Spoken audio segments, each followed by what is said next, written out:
नगरमधील भिंगार येथील रयत शिक्षण संस्थेच्या ॲबॅट विद्यालयाचं स्नेहसंमेलन उत्साहात पार पडलं।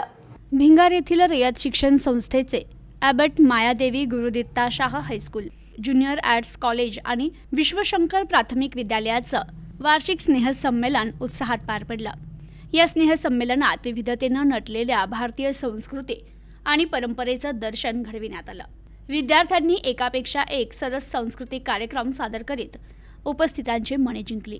उपस्थित प्रेक्षक आणि पालकांनी त्यांना टाळ्यांच्या कडकडाटात दाद दिली। स्नेह संमेलनाचं उद्घाटन सिने कलाकार मोहिनीराज गटणे यांच्या हस्ते झालं। रयत शिक्षण संस्थेचे मॅनेजिंग काउन्सिलिंग सदस्य दादाभाऊ कळमकर यांच्या अध्यक्षतेखाली झालेल्या कार्यक्रमावेळी प्रमुख पाहुणे म्हणून मराठी पत्रकार परिषदेचे राज्य कोषाध्यक्ष मनसूरभाई शेख, परिषदेचे राज्य प्रसिद्धी प्रमुख संदीप कुलकर्णी, स्वामी विवेकानंद ट्रस्टचे अध्यक्ष प्रमोद मुळे, बांधकाम व्यावसायिक विजय बेरड, रयत शिक्षण संस्थेचे जनरल बॉडी सदस्य ज्ञानदेव पांडुळे, सोमनाथ धाडगे, प्राचार्य तथा उत्तर विभागीय अधिकारी प्रमोद तोरणे, मुख्याध्यापक नारायण अनभुले, सुनील नरवडे, गोरक्षनाथ वामन, पर्यवेक्षक संपत मुठे यांच्यासह शिक्षक, शिक्षकेतर कर्मचारी, विद्यार्थी, पालक उपस्थित होते। प्रारंभी ढोल पथकाच्या निनादात फुलांच्या वर्षावाना पाहुण्यांचं स्वागत करण्यात आलं, तर दीप प्रज्वलन आणि नटराज पूजनाने स्नेह संमेलनाचं उद्घाटन झालं। प्रास्ताविकात प्राचार्य प्रमोद तोरणे यांनी विद्यार्थ्यांच्या कलागुणांना वाव देण्यासाठी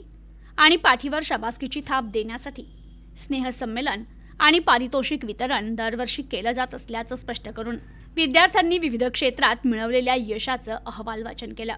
तर मोहिनीराज गटणे म्हणाले, कला जीवनात सन्मान मिळवून देते। प्रत्येकानं एखादा कलेचा छंद जोपासावा। ही कला पुढे जीवनात आनंद निर्माण करते। यशाला शॉर्टकट नाही, प्रत्येकानं कठोर मेहनत घेऊन ध्येय साधण्याचं त्यांनी सांगितलं। तर स्वतःच्या जीवनाचा प्रेरणादायी वाटचाल त्यांनी विद्यार्थ्यांना सांगून एखाद्याच्या चांगल्या कृती जीवनात आत्मसात करण्याचं त्यांनी सांगितलं।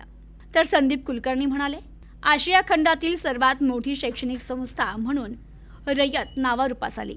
बहुजनांचे मुलं शिक्षण घेऊन आपले भवितव्य घडवत आहे। कमवा आणि शिका ही स्वावलंबी शिक्षणाची मुहूर्तमेढ कर्मवीरांना निर्जवली। ही शिक्षण पद्धत आजच्या विद्यार्थ्यांना प्रेरणादायी असल्याचं त्यांनी स्पष्ट केलं। प्रमोद मुळे यांनी जिद्द, सातत्य आणि संयमाने जीवनातील ध्येय साध्य करण्याचं सांगितलं। तर दादाभाऊ कळमकर म्हणाले, कर्मवीरांच्या त्यागातून उभी राहिलेल्या रयत शिक्षण संस्थेनं समाजाला आधार दिला। बहुजन समाजातील मुलं सुशिक्षित होऊन त्यांची प्रगती साधली गेली। कर्मवीर भाऊराव आणि लक्ष्मीबाई यांच्या त्यागाची जाणीव ठेवून संस्थेतील प्रत्येक शिक्षक योगदान देत आहे। जिद्द आणि परिश्रमानं यश मिळवून परिस्थिती बदलणं आपल्या हातात असल्याचा संदेश त्यांनी दिला। तसेच शाळेतील विद्यार्थ्यांना पुढील काळात स्वच्छ आणि फिल्टरचं पाणी उपलब्ध करून देण्याचं त्यांनी आश्वासन दिलं। विद्यार्थ्यांनी भक्तिगीतांसह सांस्कृतिक कार्यक्रमातून भारतीय संस्कृतीचं दर्शन घडवलं। गणेश वंदनेनं सांस्कृतिक कार्यक्रमाचा प्रारंभ झाला। विद्यार्थ्यांनी विविध गीतांमधून महाराष्ट्राच्या संस्कृतीचं दर्शन घडवलं, तर साऊथ इंडियन थीमचे बहारदार सादरीकरण करण्यात आलं। देवीच्या गीतांमधून वातावरण भक्तिमय बनलं होतं। पारंपरिक लोकगीतांनी उपस्थितांची विद्यार्थ्यांनी मने जिंकली। कार्यक्रमाचं सूत्रसंचालन आकांक्षा पडदुणे आणि माधव रेवगडे यांनी केलं, तर आभार पर्यवेक्षक संपत मुठे यांनी मानले।